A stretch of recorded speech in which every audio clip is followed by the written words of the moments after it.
Hello students, आज का हमारा टॉपिक है मेंस्ट्रुअल साइकिल, जिसे हम मासिक धर्म, माहवारी, ऋतु चक्र अथवा रजोधर्म चक्र भी कह सकते हैं। मेंस्ट्रुएशन कब शुरू होती है? लड़कियों में युवावस्था में मेंस्ट्रुएशन शुरू होती है और ये लड़कियों में लगभग 13 से 15 वर्ष की आयु में शुरू होती है और आजकल इससे जल्दी भी शुरू हो जाती है और ये 45 से 50 साल की आयु होने पर बंद हो जाती हैं। उसको हम मेनोपॉज या रजोनिवृत्ति कहते हैं। ये जो इसके बीच का समय है, शुरू होने से लेकर ख़त्म होने तक का समय, यह समय स्त्रियों में उनकी प्रजनन क्षमता को बनाए रखता है और इस समय मेनोपॉज के बाद ये क्षमता ख़त्म हो जाती है। अब ये ऋतु चक्र क्या होता है? ये हमने पढ़ा था कि जब ओव्यूलेशन होता है तो ओव्यूलेशन के समय ओवम अपने खोल को तोड़कर बाहर निकलता है। तो उस खोल को जब वो तोड़कर बाहर निकलता है तो पीछे बची हुई कोशिकाएं कॉर्पस ल्यूटियम कहलाती हैं। जब ये कॉर्पस ल्यूटियम नष्ट होने लगती हैं तो वो एक हार्मोन को छोड़ती हैं और जिसको प्रोजेस्टेरोन हार्मोन कहते हैं। प्रोजेस्टेरोन हार्मोन जो होता है, ये स्राव, इसका कॉर्पस ल्यूटियम के नष्ट होने पर ये स्राव कम हो जाता है, जिसकी वजह से एंडोमेट्रियम की जो दीवार है वो दीवार की कोशिकाएं नष्ट हो जाती हैं और ब्लीडिंग शुरू हो जाती हैं। लेकिन प्रेगनेंसी में यह बंद नहीं होता। प्रेगनेंसी में मेंस्ट्रुअल साइकिल बंद हो जाता है। तो उसका क्या कारण है? इसके लिए ज़रूरी है कि प्रोजेस्टेरोन बना रहे, प्रोजेस्टेरोन हार्मोन कम ना हो। प्रोजेस्टेरोन हार्मोन किससे बनता है? कॉर्पस ल्यूटियम से। कॉर्पस ल्यूटियम नष्ट हो गया तो प्रोजेस्टेरोन भी कम हो जाएगा। प्रोजेस्टेरोन कम हो जाएगा तो फिर ब्लीडिंग शुरू हो जाती है, क्योंकि प्रोजेस्टेरोन ही एंडोमेट्रियम को मोटा, नरम और गद्देदार बनाता है।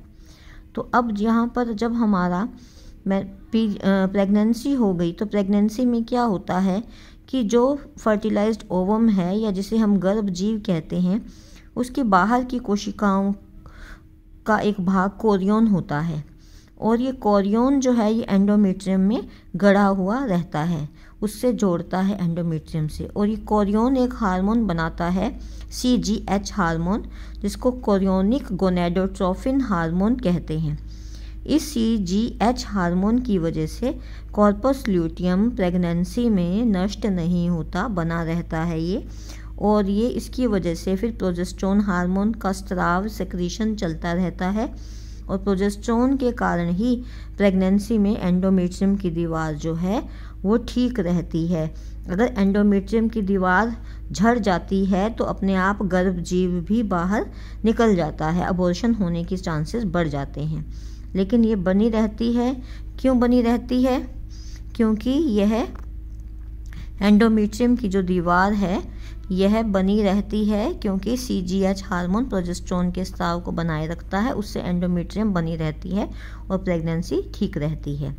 अब है ऋतु चक्र की अवस्थाएं।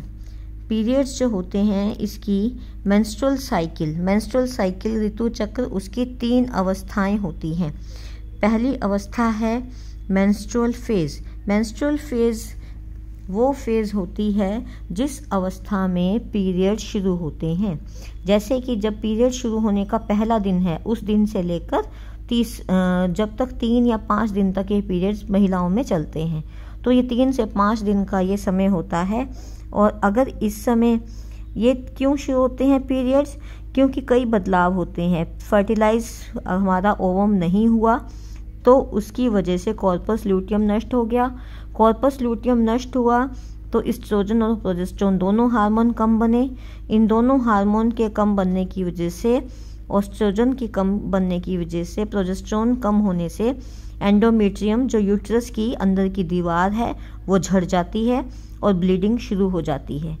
तो इस ब्लीडिंग में एंडोमेट्रियम की दीवार और अनफर्टिलाइज्ड ओवम और म्यूकस अंदर जो लाइनिंग है एंडोमेट्रियम की वो, और काफ़ी मात्रा में वाइट ब्लड सेल्स, ये सब बाहर निकल जाते हैं। और इसके साथ ही 50 से 100 मिलीलीटर ब्लड हर महीने महिलाओं के शरीर से बाहर निकलता है।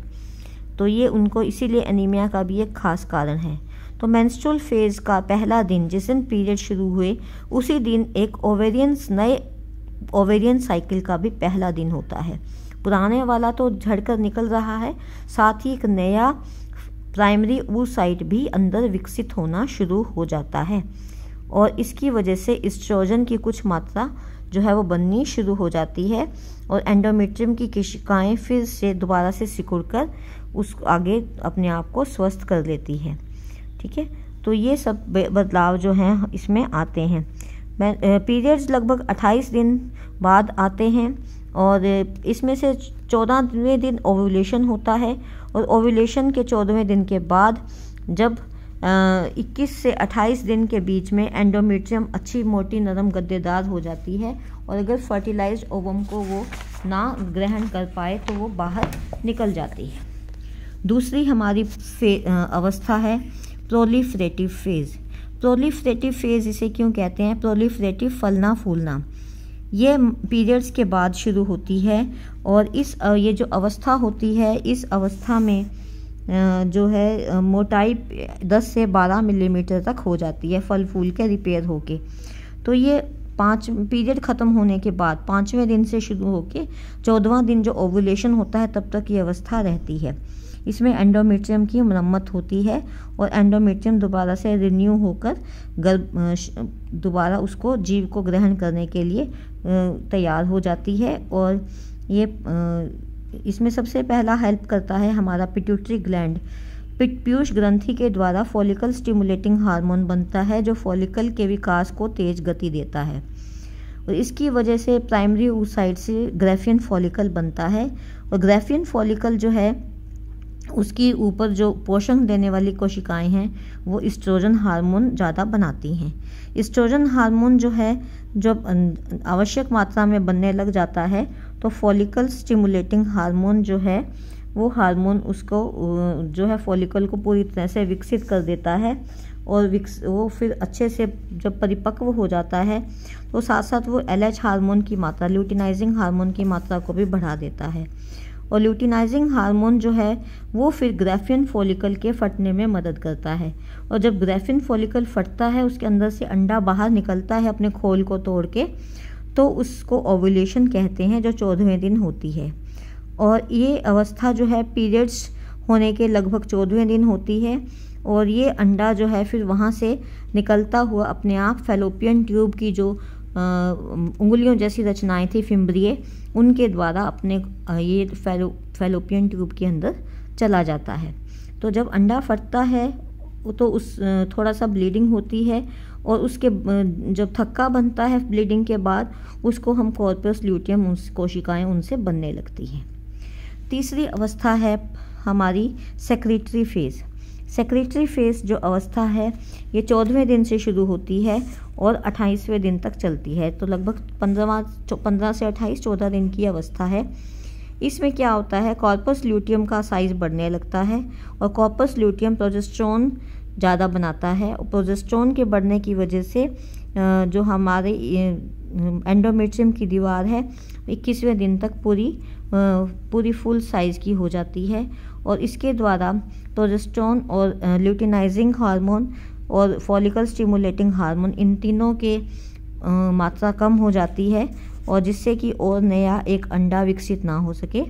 और प्रोजेस्टेरोन हार्मोन के कारण एंडोमेट्रियम में ब्लड सर्कुलेशन बढ़ जाता है, उनकी जो रक्त केशिकाएं हैं उनमें ज़्यादा ब्लड आ जाता है, और उसकी वजह से वो फूलकर 7 से 8 मिलीमीटर तक हो जाती हैं, और एक आरामदायक नरम गद्दा जैसा तैयार कर लेती हैं, जिससे कि फर्टिलाइज्ड ओवम उसमें आकर रह सके, उसके स्वागत के लिए तैयार हो जाती हैं। लेकिन उस समय ये ज़रूरी है कि कोई फर्टिलाइज्ड ओवम अपने आप को स्थापित करें कि एंडोमेट्रियम की जो दीवारें हैं उनमें किसी प्रकार का कोई भी गतिविधियां ना हो। जितनी शांत होंगी उतना ही फर्टिलाइज्ड ओवम अपने आप को एंडोमेट्रियम की दीवारों में अपने आप को सेट कर पाएगा। तो उसके बाद अगर वो फर्टिलाइज़ नहीं होता है तो फिर वो बाहर निकल जाता है, और अगर फर्टिलाइज़ हो जाता है तो प्रेगनेंसी कंटिन्यू हो जाती है। इसके साथ ही ये इस चार्ट के द्वारा भी हम आपको ये बता सकते हैं। सबसे ऊपर देखो एक हाइपोथैलेमस है, ग्रंथि है जो गोनेडोट्रोफिन रिलीजिंग फैक्टर बनाती है, और जो पीयूष ग्रंथि के आगे वाले भाग से हार्मोन दो बनते हैं, फॉलिकल स्टिमुलेटिंग हार्मोन और luteinizing hormone. Follicle stimulating hormone जो है वो नई कोशिका को, नए ओवम को विकसित होने में मदद करता है, जो बनकर ग्राफियन फॉलिकल बनता है, और 14वें दिन वो ओव्यूलेशन होता है जिसमें खोल तोड़कर अंडा बाहर निकल रहा है। उसके बाद कॉर्पस ल्यूटियम बना, और 21वें दिन के बाद कॉर्पस ल्यूटियम नष्ट हो जाता है, क्योंकि अगर वो फर्टिलाइज नहीं हुआ तो प्रोजेस्टेरोन की मात्रा कम हो गई और वो नष्ट हो गया। इसी को दिखाने के लिए नीचे हार्मोन्स दिखा रखे हैं, और नीचे जो है ये जो ग्राफ की तरह है, ये हमारा क्या है, ये एंडोमेट्रियम की दीवार है। ये पहले दिन जब पीरियड शुरू हुए तब इतनी थी, फिर 5 दिन तक ये धीरे धीरे कम हो गई, और फिर प्रोलिफरेटिव फेज़ में ये और बढ़ने लगी, और सेक्रेटरी फेज़ में ये और ऊपर तक बढ़ी है। ठीक है, उसके बाद फिर यहीं से वापस पहले दिन पे आ गई, तो यहाँ से फिर ये नष्ट होनी शुरू हो जाती है। ठीक है, इस तरह से ये दिखाया गया है। अब है मिनार्क। मिनार्क जब पहला पीरियड शुरू होता है उसको कहते हैं, जो युवावस्था में होता है। गर्म प्रदेशों में 10 साल की उम्र में शुरू हो सकता है, और ठंडे इलाकों में ये 13 से 15 साल तक भी शुरू हो सकता है। एवरेज एज इसकी 12 मानते हैं। और मेनोपॉज जैसा बताया था, जब पीरियड्स बंद हो जाते हैं, जो नॉर्मली 40 के बाद होता है, 45 से 50 वर्ष के बीच में ज़्यादातर स्त्रियों को पीरियड्स बंद होते हैं, और इस अवस्था में फिर उनकी ओवरी कोई भी अंडा परिपक्व नहीं कर पाती, जिसकी वजह से वो प्रजनन कार्य नहीं कर पाती हैं। तो इसमें पीरियड्स बंद होने से वो हो जाता है। कई बार ये पीरियड्स बंद होने से पहले कई सालों तक ये चलता है। कभी किसी को कम हो जाते हैं, किसी को कभी एकदम से मेंस्ट्रुअल पीरियड्स जो हैं इरेगुलर हो जाते हैं, ज़्यादा ब्लीडिंग होती है, और कई बार कई महीने आने नहीं आते। उसके बाद फिर धीरे धीरे ये अपने आप बंद हो जाते हैं। इसकी वजह से फिर एस्ट्रोजन हार्मोन भी बनना बंद हो जाता है, और स्त्रियों को हेल्थ संबंधी कई प्रॉब्लम्स भी शुरू हो जाती हैं। उसके बाद है अंडे के विकास की विभिन्न अवस्थाएं। ये ओवरी वाले में भी आपको बताया था। ओवरी में असंख्य अपरिपक्व ग्राफियन फॉलिकल्स का शुरुआत होती है, और वो फिर फॉलिकल स्टिमुलेटिंग हार्मोन के द्वारा वो विकसित होता है। एस्ट्रोजन हार्मोन जिससे बनता है, और वो एस्ट्रोजन हार्मोन भी हेल्प करता है ग्राफियन फॉलिकल को विकसित होकर फटने में। ल्यूटिनाइजिंग हार्मोन हेल्प करता है। अंडा मैच्योर हो जाता है तो फटता है, तो उसमें कॉर्पस ल्यूटियम बनता है, जिससे प्रोजेस्टेरोन हार्मोन बनता है, और ये फिर फटकर उसको बाहर निकल जाता है।